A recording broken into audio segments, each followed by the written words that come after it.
Are the students being educated? Are they actually understanding and comprehending what they need to? The answer is no. Across the United States, it doesn't matter. You can pick a state and I'll tell you. But when you look at private schools, charter schools, they are there as an option to parents. Yeah. A public school is not held to that standard. A public school needs to be held to that standard. There should be no reason why you have a school that has under 10% of their students that can actually comprehend and read, like, and pass math on their grade level. And that is, I think, disgusting. We spend so much money all around the world. So you could get more money, but more money being used incorrectly does nothing for you.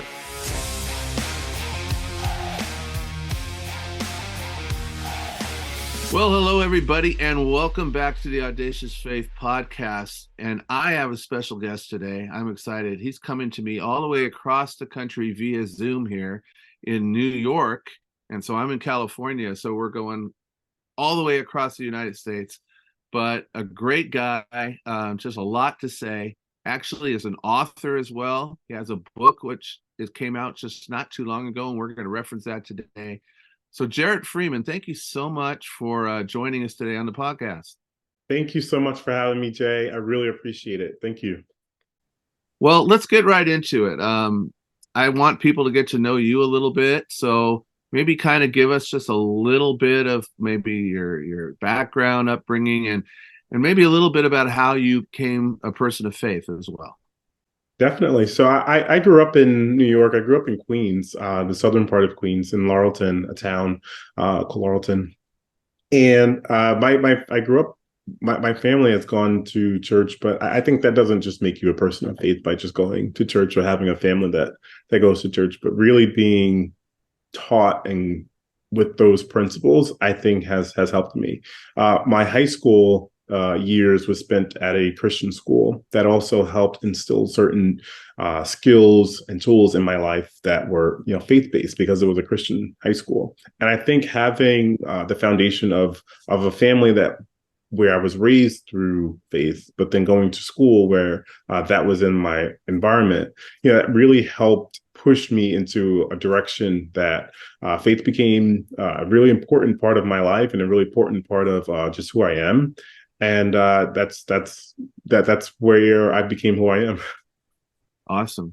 So yeah, upbringing and that kind of support and everything really does make a difference, doesn't it?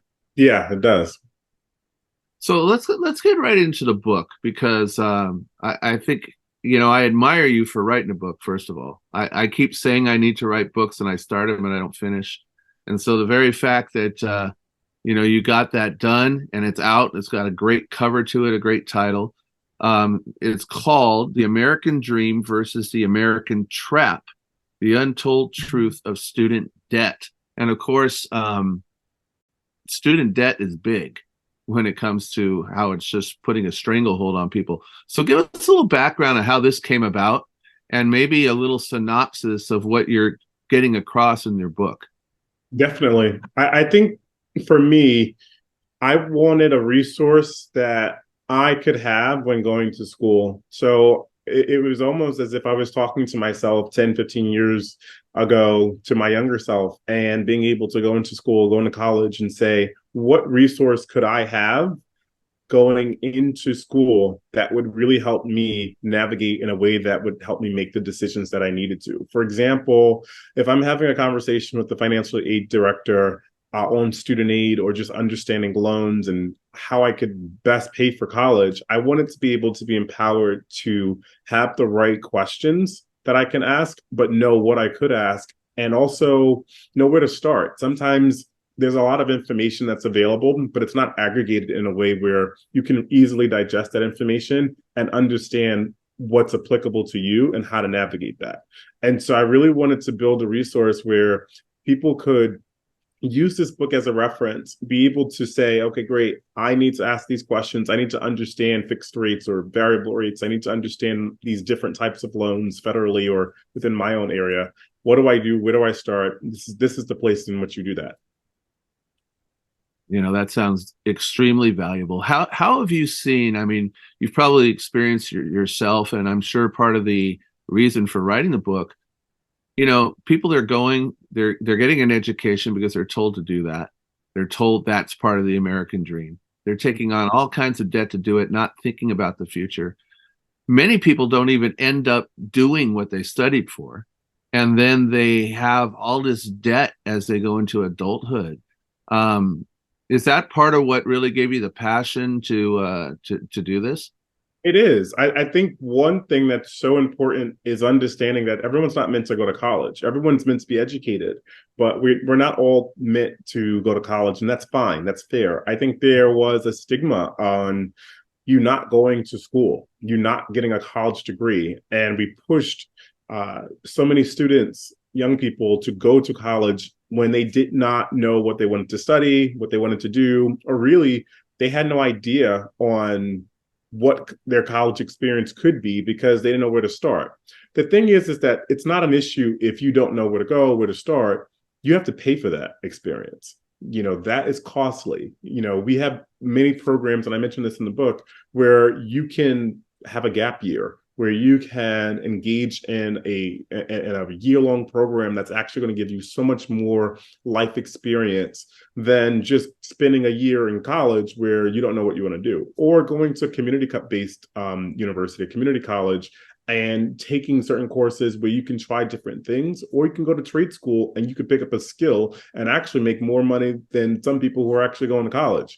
So I think really being able to understand your options is so important at a young age, but also it's not just the young people, it's also the parents. Parents need this information. They need to understand what they're communicating to their children so that when they're having these conversations with them, they're empowered also to be able to best educate their young people. Right. It is a weird system. And I love what you're saying, because I've met so many young people. I work with a lot myself, and they're taking, it's like, well, what are you taking in school? Oh, I don't really know yet. I'm undeclared. I don't, and especially if it's not, say, a community-based college where at least the cost for them is lower. Taking on all kinds of money just to try to find themselves when they have no idea. And it gets very expensive. I've had people in my own family that literally have changed their major like 4 times, mm-hmm. and went to school for like 10 years. And I can only imagine, we don't discuss it, but I can only imagine the student loan debt. Yeah. They're continuing to carry 20 years later. Yeah. And it follows you. It's unfortunate because student debt, it's something that really does teach you. You learn from it. You learn from that experience. You can't get rid of it, and you see that. I don't want to say it was a mistake to engage in this learning experience. A lot of these experiences that people have, they can be great learning experiences and not so much of a mistake, but something that they can pull from. Nevertheless, had they had the information, and knowing that they could have pursued a different route, they could have set themselves up come so differently financially, and better for their own career, because they could have used those fiscal resources in a completely different way, whether it's saving or it's just pursuing something else. You also could, instead of paying back student loans, you could travel more. You can have more ability to really be able to do what you want because you're not paying back a huge sum. Okay. Now, you tied in here a little bit with trade schools, for instance, as one option. I remember when I went to college, I went to a 4-year university, the master's university in Southern California here. And I was going for biblical ministries, but, there I was again, taking English and taking the same classes that I've been taking in high school. Seemingly over again, American history, government, you name it, maybe just a little different twist on it. Trade school to me seems intriguing because I remember thinking to myself, man, I didn't come to school to take all these classes again. I want to get to the stuff I really want to do. Mm-hmm. So is that the intriguing part about trade school? It doesn't take as long. It can be the total field that you want, and you get trained for something right away. Well, it depends on what the trade is. So it does depend on the trade. So you can go to trade school for a number of different things, particularly it's for a specific purpose or a particular field. For example, if you're going to become a mechanic, or you're going to become a plumber's helper, or you're going to go into particular areas, you have to have certain skills and certifications to actually conduct those jobs. So you can't just go work for an HVAC company right. and think you're going to go into the field. You actually have to be certified as an HVAC technician to install these things. And then you have to get certain certifications above just the basic level. You go up to, a universal level. And you can then install you can install HVAC units. You can install you can purchase refrigerant. It becomes very, very complex depending on whatever trade you want to go to. The point is that you identify whatever trade you're interested in. You take the courses, get the certification, and then you look at these options for jobs or places that you may want to work at, and you can do so. You begin to work and learn under someone else as a helper. The plumbers call it a plumber's helper. That typically is someone in training. And then eventually, when you pass your course, you can become an active plumber, and then you can continue to rise up the ranks. But it's something that is very scarce, especially in New York, in the city. In many areas in the big cities as well, largely because so many people are focused on desk jobs, instead of jobs that require more hands-on knowledge. And so these jobs are actually paying very, very well. If you can get your certification in certain technicians, or becoming a plumber, becoming an electrician, becoming a general contractor, these jobs are scarce. And because they are scarce, they're actually paying a lot more than what they were 10, 15 years ago. That's great. Now let's ask this question for a second, because I know you've looked into educational and this type of thing a lot. How important do you think it is for a person, whatever they choose, whether it's going through the 4-year university, whatever program, whether it's a trade school, how important is it to direct yourself towards something you might actually enjoy and find purpose in, rather than just something to pay the bills? I mean, life can be long, right? I mean,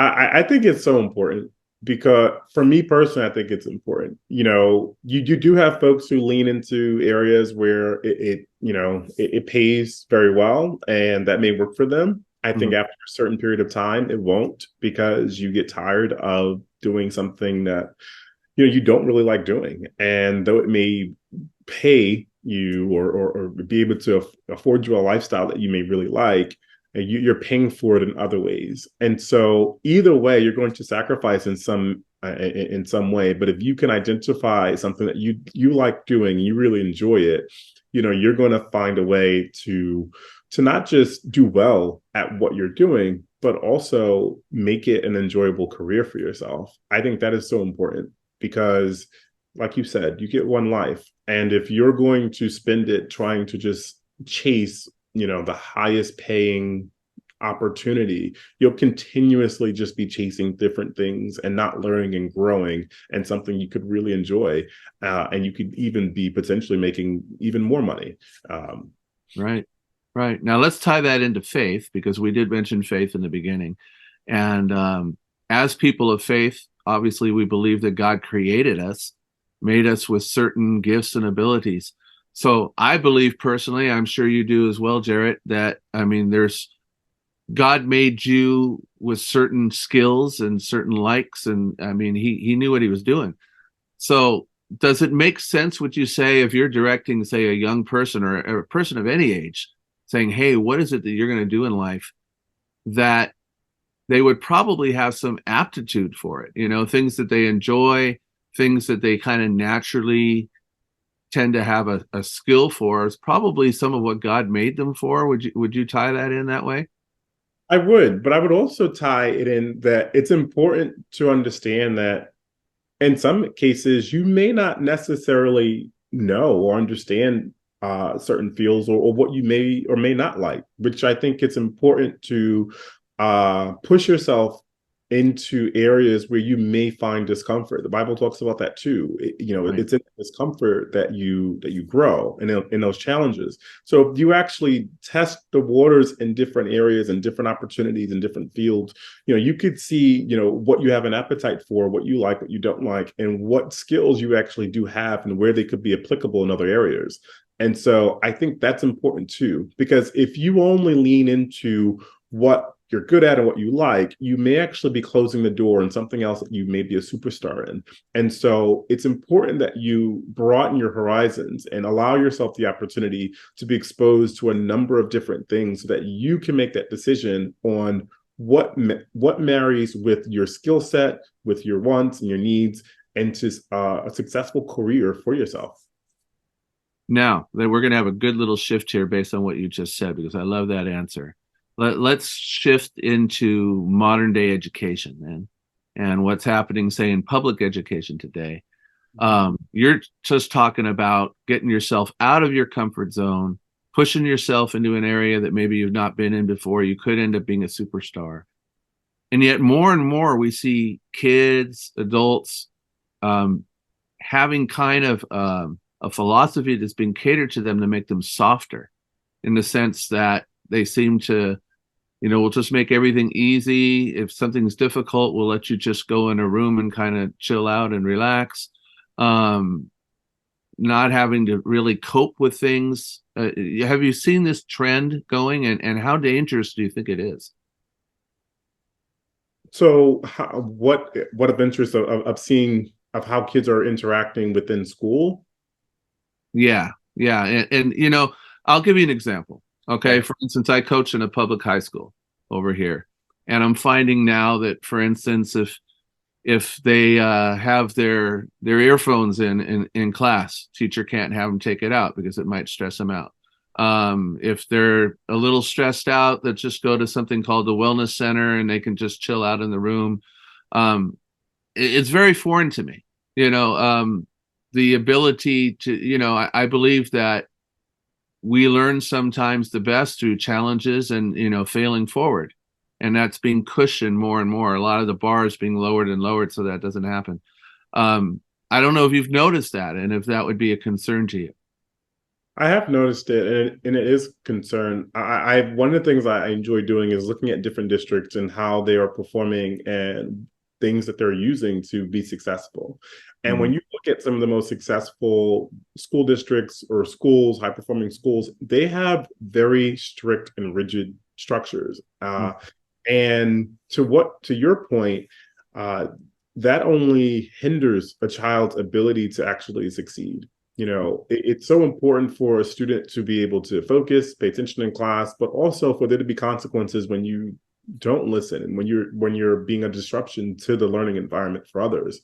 And when teachers are not able to do that, or educators are not able to actually enforce that, whether it's in their classroom or in the district at large, you see the district suffer, largely because they spend most of their time focusing on trying to educate students in an environment that has actually become a distraction for other students. And so now the other students can't actually pay attention. So you look at your scores, you look at their comprehension, you look at the academic performance, and it's actually below that of schools that are actually putting a lot of effort into ensuring that students' environment is one where they can succeed.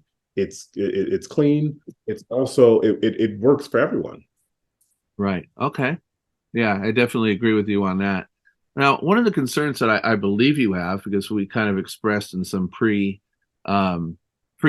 podcast things today, is some corruption, waste in the educational system today. I mean, it seems that you've got students that aren't able to pass basic competency, and yet, I mean, not necessarily trying to pick on the educators here, but I mean, you've got districts that are sending them to fancy retreats and accommodations and paying a lot of money on things just to kind of make sure that they get that money in the budget next year because they spent it, and yet the students are suffering. So is that something that you've definitely been alarmed about, right? You've noticed this? I have, and I think one district that comes to mind. I'm in New Jersey.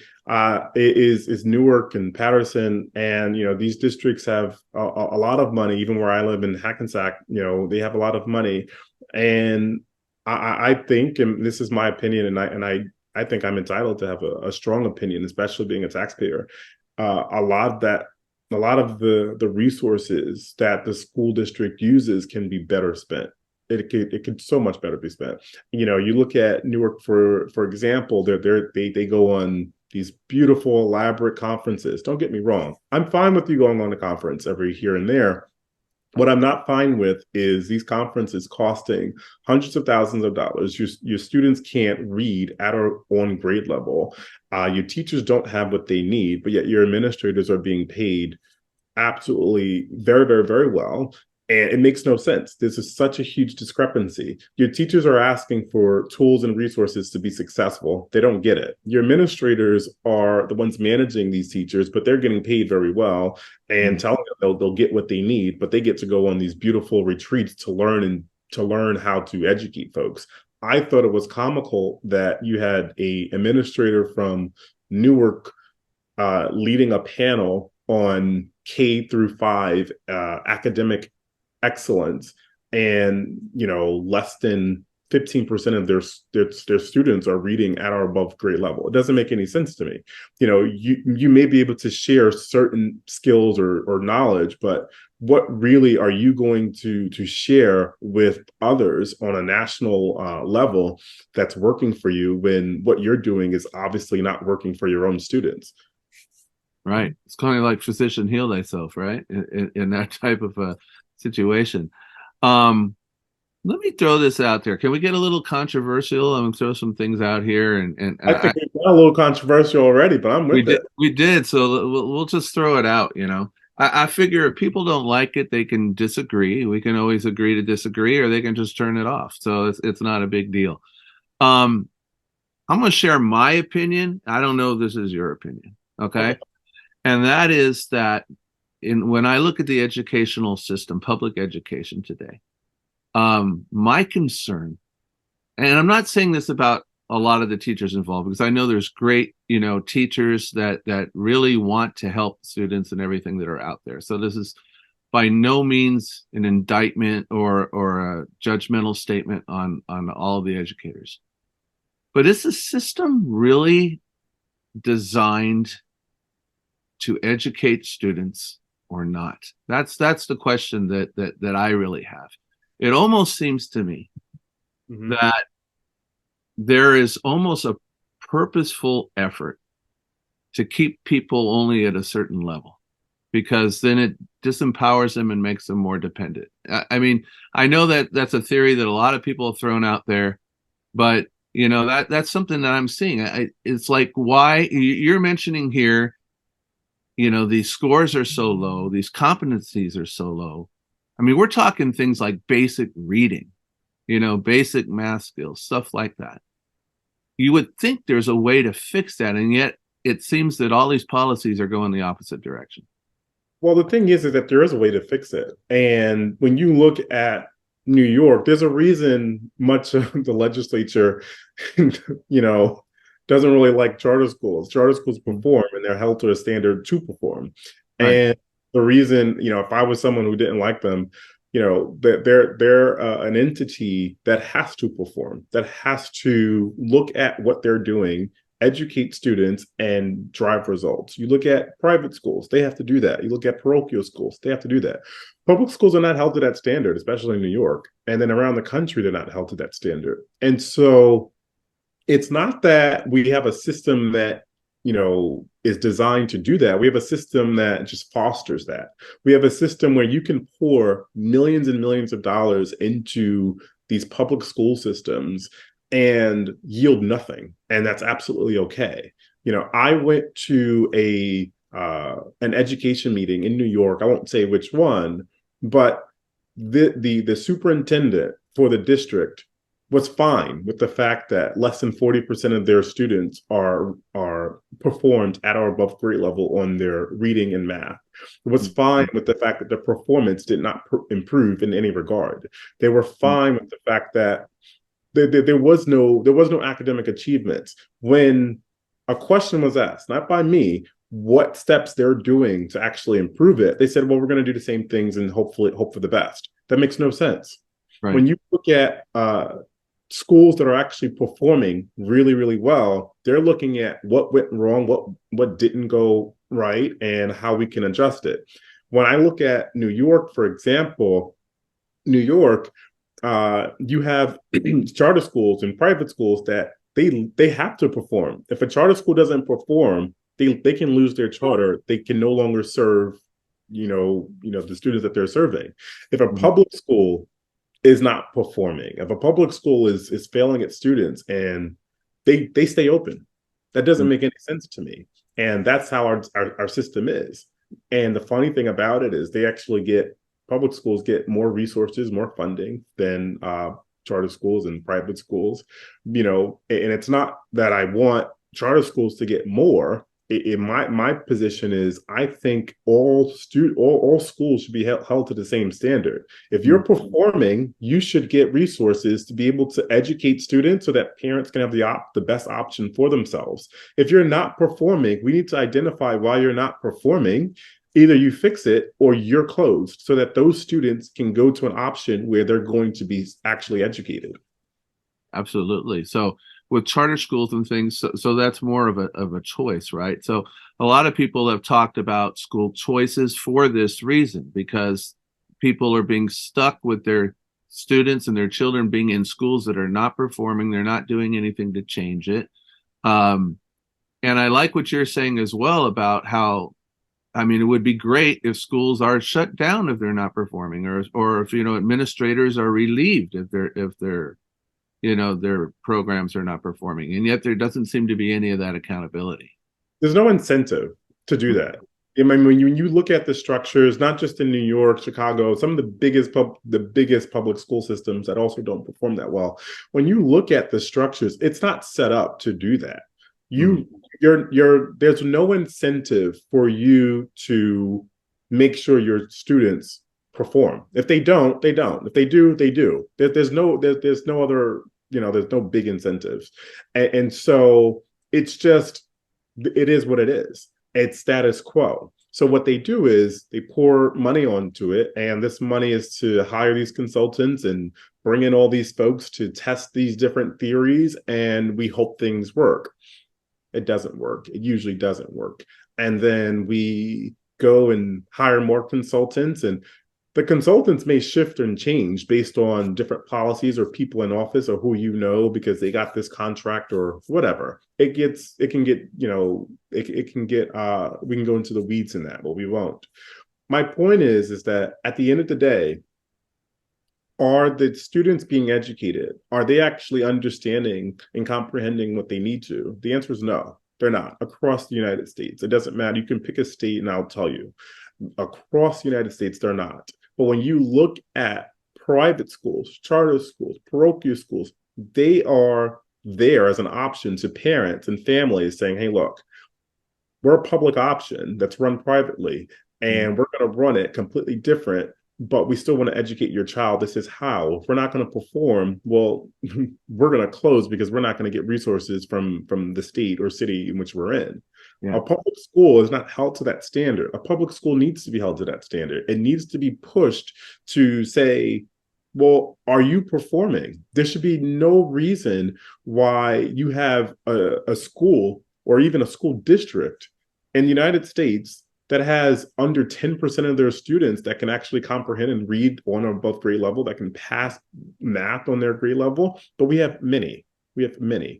And that is, I think, disgusting. We spend so much money all around the world, but we need to actually not spend more money here. We need to figure out what we're spending money on, because some of the districts I'm talking about, some of them are in New York, some of them are in New Jersey. And it's not a question of needing more money. That's not it. Because in my district in New Jersey, it's one of the highest paid school districts in the country. That's not, in New Jersey, but it's one of the lowest performing in the state. So you could get more money, but more money being used incorrectly does nothing for you. Right. And I was told, if my research is correct, that the average public school receives approximately $18,000 per student per year. Well, it Uh, depends on the state. It changes by uh, state. It does depend on the state. In New York, it's more. In New Jersey, it's more. So more. it does depend on the state. It could be even more per pupil. Yes. So you would think if they're getting that much money per student, they would figure out how to get more than 10% to 20% to be able to read and comprehend with something, right? Some type of accountability. When I first heard statistics like you were sharing like that, at first I thought, oh, there's no way it's that low. But, I'm hearing this over and over again. It's tragic. It's not just tragic, but you have to realize, understand, if you go back to the conversation we had in the beginning, where we want students to not just look at getting desk jobs, we also want them to go into trades. Yes. If you can't do basic math, I definitely don't want you being my plumber, my mechanic, my anything. Right. You actually won't even be able to do it because you won't understand the necessary competencies to be able to do the job. Yeah. And so we are breeding a generation of young people that won't be able to do certain skills because they don't have them. They won't be able to do certain jobs because they don't have these skills.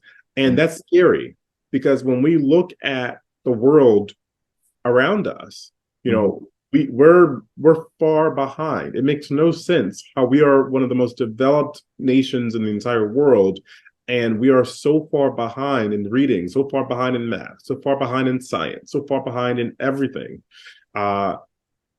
And that in itself is scary because the future, which is not very far, 10, 15 years, when these students are a lot older, what jobs are they going to do? What jobs are they going to be applying for? Will they even be applying for trades or college or anything that we discussed? Probably not. So what are they going to do?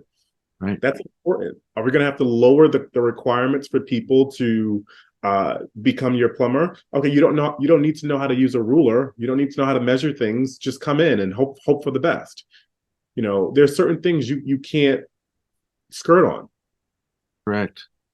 Now, how does this tie in now? Let's talk about this, because now we're seeing in society more and more crime, more and more violence, just running rampant to a very concerning degree.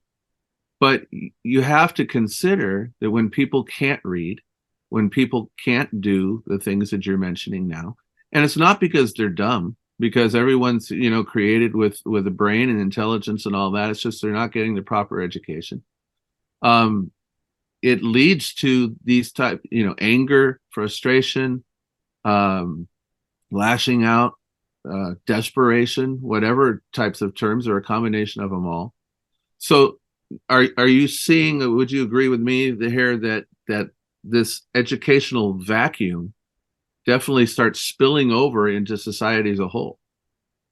It does. And I will be careful to say that just because you may or may not be educated, that leads into crime, but it does open an opportunity, and we have seen correlations between the two. I think that when people have nothing to do and they become idle, that becomes an opportunity. But even though you're not educated or you have a lack thereof, that may not necessarily lead directly to a life of crime or life in that lane. I think there are a number of other areas that would contribute to that. Poverty being one of them, but there are a lot of different things that would contribute to that lane in particular.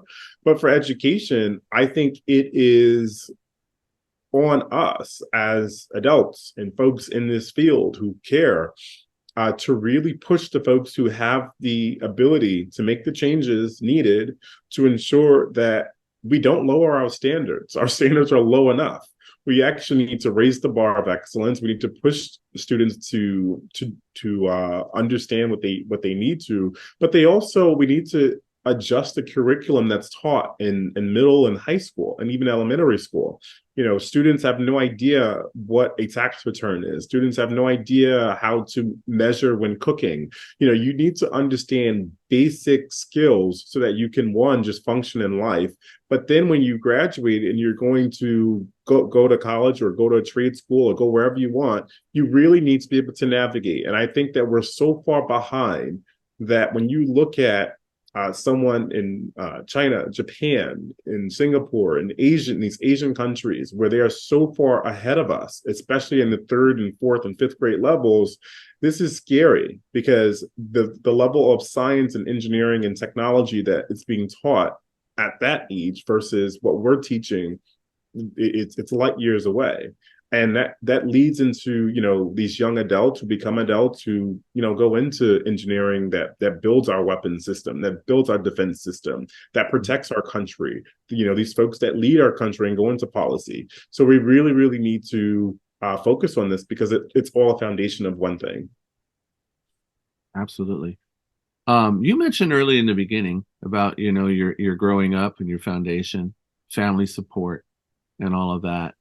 So in education, especially, I mean, there's a big breakdown of the family in our country today. And I know that can be overcome even when it's not there, but you see that as a huge contributing factor, that lack of family support? Definitely. I do. I think it's so important. In America, it's family support was so important. God was so important. It's in God we trust is on the money. You used to say the Pledge of Allegiance, and now you can't say it because you may offend someone. Now the idea of a family unit is offensive because you can't have that. That's too offensive. It has to be this idea that is whatever someone decides it to be. And I think that we've gotten so far away from where we were when we were founded that we don't even know where we're going. We're in these different iterations of, okay, well, this works or this works or this works. It doesn't matter what you say. I think that if when this gets posted, it's so possible that so many people will get so offended by what we're saying because it hurts. People don't want to hear that. Right. I think that we really have to get to a place where parents identify areas where their child is going to be educated in the way they want them to be educated. And in some cases, in my opinion, that's either in an institution that you've been and you know what the curriculum is, or that's homeschool. I was homeschooled a part of my life and it worked very well. Some of my friends worked very well for them. Mm-hmm. Parents may have to revisit that and go that route, or look at certain schools, see their curriculum, see what their child is being taught, and lean into that. Because the idea of what's being taught in school, or what a parent has control over, what they don't, is so blurred, where you don't know what's going to happen next and what your child is going to be taught and what they're going to say to your kid, or lack thereof. Right. Now we're seeing that. We're going to shift to a world stage now. We're seeing that in the world view of how people view things today. So, for instance, we have global crises that are breaking out in the world, including like the Middle East with Israel and all of that taking place, the brutal attacks that happened there. And people see these things through a different lens, depending on whether there's any biblical worldview there, what's been kind of taught to them through the educational system. I mean, we can understand, for instance, when it comes to Israel, if you don't understand the biblical context, if you're not looking through that lens and just looking at all things in general, that it might be a little confusing to see why is Israel supported, and all of that. But through that biblical context, it's very obvious. So we're seeing, though, protesting and all just stuff that's been fed, and a generation that's basically almost like sheep have just been told what to say, what to think. Is that a result of lack of family, lack of the word of God in the school? What do you see? It's a collection of all of it. I think it's a collection of everything we just discussed, because you have individuals. At the end of the day, you don't have to have a faith to be a human. To have human rights and to understand the need and necessity for it. For a group of people to commit atrocious evil acts to just kill kids because they want to, they don't like them. That's evil. But the fact that you have students at some of the most prestigious universities in our country who do not see that as evil, who think it's amazing that children are being slaughtered and killed, it's insane. It's absolutely insane. And so this is where our world has morphed to. Well, not just our world, our country. We used to be the example. Instead, we are, and we're becoming an example of what not to do and what not to be. And I think if we don't shift quick, we're in for trouble, because this doesn't help us. It doesn't help our country. It doesn't help the direction and where we're going. And I think that it would not lead to very, very good things for us. Now, kind of encapsulated in this whole conflict seems to be a lot of what we're also seeing in the country as well. So, for instance, my understanding of the conflict is that the nation of Israel, for instance, is willing to have a coexistence with Palestinians and, people like that. But it's not necessarily as a whole with Hamas and all that the other way around. Their view is Israel needs to be basically obliterated from the face of the earth. There is no coexistence in their view. And what we're seeing here is, we've seen in the last several years here in the United States too, is more and more of, you don't agree with my view and I can just hate you and do anything I want to you. That is a very concerning drop in morality, ethics, whatever you want to call it. Even like you said, even if it's not tied into faith per se, it just seems to be anti-human, really, doesn't it? It does. I think the easiest way to sum this up is, when you look at Israel, there are thousands of Muslims who live in Israel peacefully. Mm-hmm. Thousands of Muslims, people who observe, and they're not Jewish, they're Muslim. When you look at Gaza, there are no Israelis that live there. Mm-hmm. If you are Israeli, you will be killed because you're Israeli. That's the difference. The difference is that you're killed because you're Israeli. You look at the United States, you and I may not agree, but we're not going to kill each other. And if that was to happen, you would be tried for a hate crime. Whereas in other countries, that happens, and that is what happens. And so the difference is the fact of how we're moving to a place where a lot of parts of the world operate, and we don't want to do that. We don't want to operate like Gaza. We don't want that. That's pure evil where I don't agree with you. I don't like you. I'm going to kill you because I choose to, and I believe that I'm entitled to do so. And I don't believe Israel is entitled to defend herself. It doesn't make any sense. It doesn't. Yeah, so we're seeing that spill over. So we're seeing crazy headlines in our country. People just being pushed in front of subway trains randomly. Especially in New York. Yeah, people just like stand on the street and someone comes and just, nails them on the, just blindsides them, hits them, beats them down, whatever. And it's almost like we're looking at this like, what in the world is going on? It's not even like, oh, I know that person, so I'm going after that person. It's completely seemingly random. And let's talk about this too, because like I see so much of this tied together. So drugs, for instance, that are allowed into cities, countries, whatever. And again, when we're talking about control, dependency, all of this kind of stuff that seems to be corruption in government and all that. And yeah, we're really getting in trouble now. But you would think, there's got to be ways to have better efforts to shut this stuff off. And yet it seems to be just completely the opposite. People are a little bit, I realize there's imbalances and stuff, but people, they're having a little bit of anxiety. So they're getting, being prescribed all these antipsychotic drugs, which it seems statistics are showing that, it's just creating more and more psychosis, unlevelness. A lot of the mass shootings, the different things that are happening, are people that, have had a lot of mental illness. It just seems that all of the policies and everything that should be able to stop this or instead just accelerating it. It almost looks like it's on purpose. Well, the thing is that some of these things are driven by money. Mhm.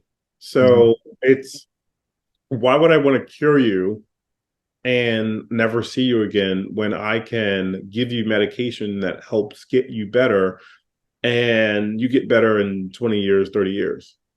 Why would I want to have just one payment when I can have a collection of payments? Why would I want to solve an education system and make sure students get exactly what they need when I can sell you a curriculum? I can sell you consultants that are going to come teach this curriculum, and then I can come back and do the same thing every single year. And Mhm. it's not that you don't want the students to perform. It's, well, if they're not, then you're always going to need me. And so the outside consultant has an interest in really you failing, Mhm. and being able to come in and offer a service for millions of dollars to many school districts. You have the health services that have an interest in being able to, yes, serve you, but the longer I'm serving you, the more I'm getting paid. And so, though these services are things that are there to help us, it's okay to ask questions. It's okay to question them and say, well, yeah, you're helping, but how are you helping? Why? And, you're helping this way, but why can't you just help this way? When the finish line is here, you're going here.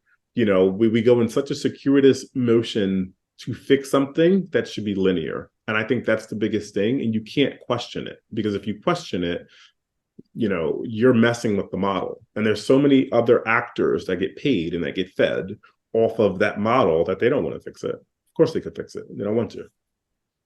Well, that's the way I see it as well. So we're definitely on the same page. Now, here's the thing. Now, a person of faith, how do you feel? I mean, obviously, only God changes the world, but we, He gives us a part of it. How do you feel a person of faith, or even just that maybe a person says they're not, but they're a common sense person out there? What are some of the best ways that they can at least have some type of positive impact in some of these areas that we've talked about today? Just be themselves. If you're a person of faith, you're going to be led by your faith. Mm-hmm. You know, there's so many people that say, "Oh, people of faith can't be in finance. They can't be in business. They can't be in, whatever." You could pick the field. We look at you didn't dive into your career and how successful you've been, and you're a person of faith that's been able to do amazing work in business and impact the lives of millions of people. People of faith can be in different areas because God has given them those skills and has given them that environment to be there. You're able to talk to people in a business sense other than someone who is just a pastor. You're a pastor, but you can also go across the field and go, I'm going to be in this field talking to business leaders because I'm a business leader and I understand this field. Some people don't understand that, but they're also not called to do that. Mm-hmm. Some people of faith are called to work in government, are called to understand it, and are called to be that light there. And I think that's fine. I think it's not easy. It's a difficult task because, some areas are different than others. God prepares you for it. Your life is different than, other people's lives. And what God prepares you for is preparing you for that journey that you're going to be put on. I just think you embrace it, you lean into it, and you accept it. But when you do so, people see that in you. They see that there's something different about you. And when they do, you minister to them. Right. So we'd be that light that's like a city on a hill that can't be hidden, right? Mm-hmm. Hey, so let's talk this real quickly here. Goals for you. I don't know if God's given you any sense of, what's next, what you're working towards. I mean, you've done some great things already. Again, I really highly recommend people go out and get your book. What is on Amazon? I'm assuming they can get it easy. They can get it on Amazon. Just look up American Dream versus American Trap or my name, it'll come up. There you go. So I definitely encourage that. What's next for you? Is there more that God's kind of revealed and is pushing you towards? Well, I'm looking to hopefully do another two books. The focus of this book is focused on student debt and the American debt system, but also looking at a book on the American healthcare system and the American taxpayer system. And then also, building out a nonprofit that actually focuses on educating current, former, and future students on the rising cost of colleges and leading workshops that actually educate parents on a lot of the principles within the book so that they can feel empowered to ask those questions and feel empowered to be able to navigate where they need to in those spaces. It's so important. And so I've already begun doing that and talking to different educators and leaders around the country on what that can look like within their own school districts. And so that's what's next. Just implementing. Sounds like you're going to be busy. Yes. That's a good thing. And, that information is definitely needed. And empowers people to make some good decisions. So that is great. We'll be looking for those. One last question for you today. It's kind of open-ended. All right. So we don't know who's going to watch this, and we don't know when. We're going to put it out there, and unless it gets taken down, it'll be up there for a while. So here's the thing. There's going to be a person out there. Maybe they're searching for some peace in their life, searching to fill the void maybe that's in their heart. And we all struggle, but I know you have that faith about you and the presence with God in you. So how would you tell them that could definitely make a difference if they're searching right now? What difference does Jesus make in a person's life?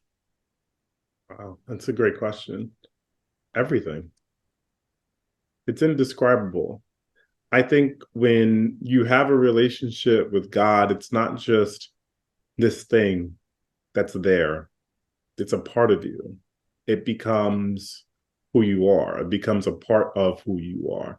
And I think that when you lean into giving up that part of yourself, that part of control, you allow yourself and you afford yourself the ability to not only be in control of your life, but also your destiny. And the world is open.